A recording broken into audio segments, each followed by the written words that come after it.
As some of you may or may not know, I also have this little side blog called AskGayWrites.tumblr.com where I take questions and submissions and things like that. And the story behind that is that when I started GayWrites, I suddenly got inundated with questions from you guys asking for advice on things like coming out to your friends or dealing with crushes or starting GSAs, things like that. And a lot of them were anonymous, and I wanted to post them publicly so people could see them, but there got to be so many that they were clogging up the blog and people were complaining, so started this little side blog to keep them all there.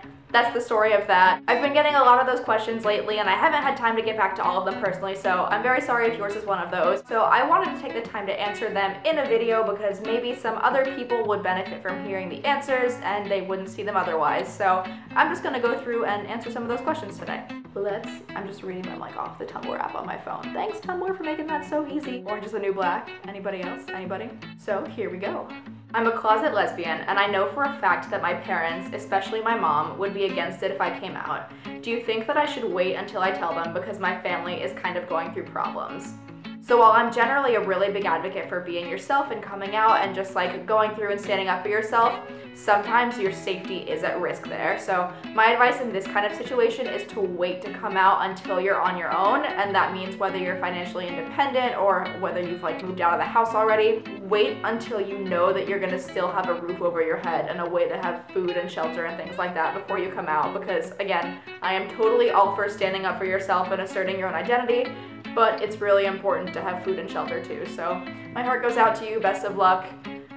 You're gonna be okay, I promise. Next one. Hi, I'm 16 and I've been questioning my sexual orientation for nearly a year.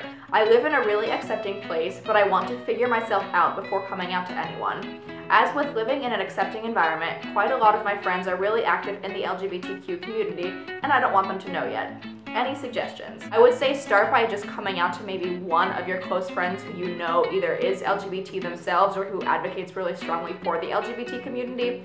Maybe you can discuss with them how to start to come to terms with yourself before making this bigger announcement to the rest of the world. Coming out in small stages a lot of times is a lot easier when you start with somebody that you trust a lot and who has been through the same thing. So I would say start there also, but good luck. It sounds like you're in a good place. So next one, I can tell I'm gonna like it already. Hi GayWrites, I'm wondering how you deal with the perception some people have that lots of women who say they're bi really aren't, that it's just a phase or something. Where does that perception come from, and how does or how should a bi person address it? Story of my life. Okay, so I've done a couple of videos already on bisexual issues because that's something that I care a lot about. So click over here for this like FAQ video with my friend Brian Murphy called Bisexual Jeopardy. Click over here for a more recent one about bi erasure, so check those out. So where does that perception come from? Honestly, it doesn't come from just one place.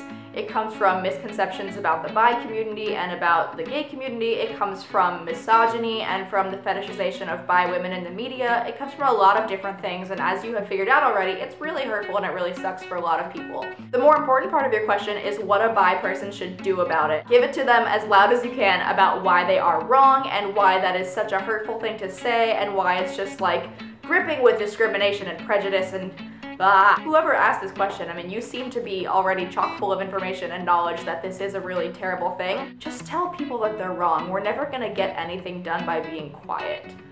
I get so mad when I see people hating on straight allies. I'm not saying my struggle is greater than anyone else in the LGBT community, but I'm bi and I receive a lot of prejudice from other LGBT people, like she's not really gay, she's just promiscuous, she hasn't made up her mind.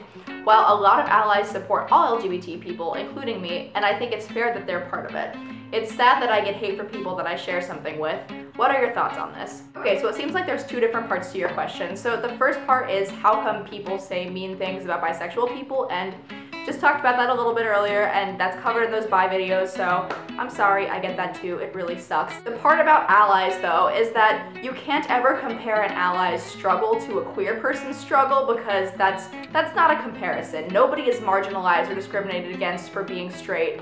Nobody, I mean, supporting gay people, maybe someone is gonna roll your eyes at you for doing it if they're not supportive, but you're not gonna lose your job for being straight. You're not gonna lose your job for supporting gay people most of the time. I mean, Chris Cluey, that's a thing that's going on, but in general, you're not gonna be legally discriminated against for supporting gays the way you will be for being gay. So we should appreciate allies, but they are not the focus of this movement at all. So that's all I'm gonna say. That's all I've got for now, but next time I get a lot of questions, I'll do another video like this.